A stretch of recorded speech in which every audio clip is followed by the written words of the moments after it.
अस्सलाम वालेकुम स्टूडेंट्स, आज हमने 10th क्लास का फर्स्ट चैप्टर स्टार्ट करना है जिसमें हम पढ़ेंगे गैसेस एक्सचेंज। गैस एक्सचेंज मतलब गैसों का तबादला। एक्सचेंज का मतलब होता है ट्रांसफर करना, मतलब एक चीज हम इन लेके आ रहे हैं तो दूसरी चीज हम आउट करेंगे। जैसे कि एनिमल्स जो हैं वो क्या करते हैं, ऑक्सीजन इन लेके आते हैं और कार्बन डाइऑक्साइड जो एक्सहेल करते हैं, ठीक है। तो उसके बारे में हमने जानना है कि कैसे प्लांट्स गैस एक्सचेंजमेंट करते हैं, कैसे एनिमल्स गैस एक्सचेंजमेंट करते हैं। तो ये मेनली दो प्रोसेस पे इंक्लूडिंग है। फर्स्ट है हमारे पास सेल रेस्पिरेशन, और सेकंड हमारे पास है ब्रीथिंग। सेल रेस्पिरेशन वो प्रोसेस होता है जिसमें हम ऑक्सीजन अपनी बॉडी के अंदर लेके जाते हैं। किसके लिए? क्योंकि हमारी बॉडी के अंदर जब हम फूड इनहेल करते हैं तो ग्लूकोज की फॉर्म में हमारी बॉडी के अंदर जाती है। ग्लूकोज में कार्बन और हाइड्रोजन बॉन्ड है, उसके ब्रेकडाउन के लिए हमें ऑक्सीजन रिक्वायर्ड होती है, तो इसलिए हम ऑक्सीजन जो है इनहेल करते हैं, ठीक है। तो इसमें हम देखें, इसमें रिएक्शन जो केमिकल रिएक्शन होता है वो ये होता है, ग्लूकोज जो है हम फूड से ले रहे हैं, ठीक है, उसके लिए हमें ऑक्सीजन रिक्वायर्ड है जो कि हम बाहर से लेंगे, ठीक है। तो नेक्स्ट हमारे पास जो रिएक्शन प्रोसीड होगा इसका वो ये होगा, इसमें हमारे पास कार्बन डाइऑक्साइड रिलीज होगी, वाटर रिलीज होगा और साथ हमारे पास एनर्जी रिलीज होगी। एनर्जी जो हमारे पास रिलीज होगी वो होगी एटीपी की फॉर्म में। ATP is called adenosine triphosphate.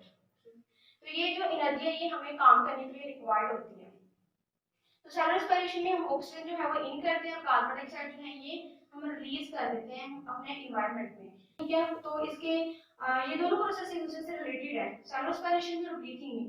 Breathing में हम मेनली ये कह देते हैं कि हम ऑक्सीजन जो है ऑटो की फॉर्म में या मॉलिक्यूलर फॉर्म में जो ऑक्सीजन वो हम इनहेल कर रहे हैं, बॉडी के अंदर लेके जा रहे हैं, ठीक है, लंग्स के जरिए या लेंस के जरिए। तो कार्बन डाइऑक्साइड जो है हम बाहर मूव कर रहे हैं, ठीक है। तो ये ब्रीथिंग और सेल रेस्पिरेशन में हमारे पास डिफरेंस ये है। ये सिंपली हम कह देते हैं कि इसमें ऑक्सीजन जो है हम इनहेल कर रहे हैं, कार्बन डाइऑक्साइड एक्सहेल कर रहे हैं, लेकिन जो सेल रेस्पिरेशन है उसमें इसकी रीजन बताते हैं कि ये ऑक्सीजन हम क्यों ले रहे हैं, कार्बन डाइऑक्साइड क्यों बाहर एक्सहेल कर रहे हैं। फर्स्ट जो टॉपिक क्या हुआ है, gases gases exchange in plants. पौधों में गैसों का तबादला कैसे होता है। एनिमल्स में तो स्पेशलाइज्ड ऑर्गन्स पाए जाते हैं, जैसे लंग्स है, लेरिंग्स है, फेरिंग्स है, ठीक है, नॉस्ट्रल्स के जरिए वो सांस लेते हैं या ऑक्सीजन का अंदर लेके जाते हैं, कार्बन डाइऑक्साइड को बाहर निकाल देते हैं। लेकिन प्लांट्स में इस तरह कोई स्पेशलाइज्ड ऑर्गन नहीं होता। तो प्लांट जो वो कैसे गैस एक्सचेंजमेंट करते हैं, जो हमारे पास यंग स्टेम्स होती हैं उनके बॉडी के अंदर छोटे छोटे जो है वो स्ट्राफ पाए जाते हैं, जिनको माइक्रोस्कोपिक स्ट्राफ बोलते हैं, ठीक है। उन स्ट्राफ को क्या कहते हैं, स्टोमेटा बोलते हैं उनको। जो माइक्रोस्कोपिक पोर पाए जाते हैं उनको हम क्या बोलते हैं, स्टोमेटा बोलते हैं, ठीक है। ये हमारे पास है लीफ की सरफेस, ये इसकी क्यूटिकल जो कि लीफ की सतह, उसके बाद अपर एपिडर्मिस है, ठीक है। उसके बाद जो लीफ के सेल होते हैं वो हमारे पास मेरिथल सेल्स हैं और इसके दरमियान जो एयर स्पेसेस पाई जा रही हैं वहां से भी गैस एक्सचेंजमेंट हो जाती है। ये हमारे पास स्टोमेटा है, स्टोमेटा के जरिए जो है वो ऑक्सीजन जो है इनहेल्ड होती है, सॉरी कार्बन डाइऑक्साइड जो इनहेल्ड होती है, ऑक्सीजन जो है एक्सहेल्ड होती है, ठीक है। प्लांट जो बर्ड्स हैं, तो प्लांट्स में हमारे पास जो यंग स्टेम होते हैं उनके लिए स्टोमेटा यूज होते हैं, ठीक है, गैस एक्सचेंजमेंट के लिए। और जो हमारे पास वुडी प्लांट्स होते हैं, ऐसे प्लांट जो पुराने दरख्त होते हैं, ठीक है, उनकी बॉडी के ऊपर जो है बार पाई जाती है, बार में छोटे छोटे स्ट्राफ पाए जाते हैं जिनको हम क्या बोलते हैं, लेंटिसेल्स बोलते हैं। ये जो लेंटिसेल्स होते हैं ये किस लिए यूज होते हैं, ये गैस एक्सचेंजमेंट के लिए यूज होते हैं वुडी प्लांट्स में। बार जो है हमें डार्क मटेरियल पाया जाता है, ठीक है, उनकी अपर सरफेस पे बाहर की जानब। फॉर एग्जांपल जैसे कि एक दरख्त है, तो दरख्त की ये वाली जो सरफेस होगी यहाँ पे बार है, ठीक है, बार में छोटे छोटे स्राफ पाए जाएंगे, इन स्राफ को हम लेंटिसेल्स बोल देते हैं। ये जो लेंटिसेल्स है ये यूज होते हैं किसके लिए, गैस एक्सचेंजमेंट के लिए, ठीक है। ये सरफेस है लीफ की, ये लीफ के अंदर क्या क्या पाया जाता है, जो लीफ के सेल्स और मेरिथल सेल्स हैं, इसके अलावा इसके अंदर एयर स्पेसेस पाई जाती है जहां से भी गैसेस जो गैसेस का एक्सचेंजमेंट होता है। इसमें हमारे पास टॉपिक है लीफ फेज टू सिचुएशंस, मतलब कि जो पत्ता होता है या दरख्त होता है उसको दो तरह की सिचुएशन का सामना करना पड़ता है, एक दिन के वक्त और एक रात के वक्त। दिन के वक्त क्या होता है, फोटोसिंथेसिस का और सेल रेस्पिरेशन का प्रोसेस साथ साथ हो रहा होता है, ठीक है। फोटोसिंथेसिस वो प्रोसेस है जिसमें हमें तीन चीजें रिक्वायर्ड होती हैं। फोटोसिंथेसिस प्लांट्स क्यों करते हैं, क्योंकि उनको अपनी ऑर्गेनिक फूड तैयार करनी होती है, इसलिए उसे फोटोसिंथेसिस की जरूरत पड़ती है। क्योंकि डे के वक्त या दिन के टाइम जो हमारे पास सनलाइट होती है, ठीक है, तो उस फोटोसिंथेसिस का प्रोसेस प्रोसीड होता है। इसके लिए हमें सनलाइट की जरूरत होती है और इसके अलावा हमारे पास कार्बन डाइऑक्साइड की इस्तेमाल होती है, ठीक है, और इसके अलावा वाटर इस्तेमाल होता है।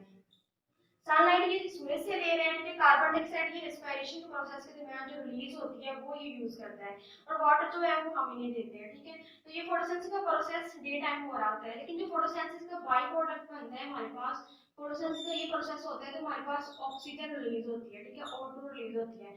O2 जो एनवायरनमेंट में दे रहा होता है, ठीक है, जो एनवायरनमेंट है वहां से वो कार्बन डाइऑक्साइड ले रहा है, ठीक है। ये जो O2 इसने प्रोसेसिंग के प्रोसेस के दौरान जो है वो रिलीज किया है, वो किसके लिए यूज होगी, वो दोबारा हमारे पास सेलुलर रेस्पिरेशन के प्रोसेस के लिए यूज होगी, ठीक है। रेस्पिरेशन का प्रोसेस हमने सेलुलर रेस्पिरेशन देखा है कि वो कैसे होती है, ठीक है।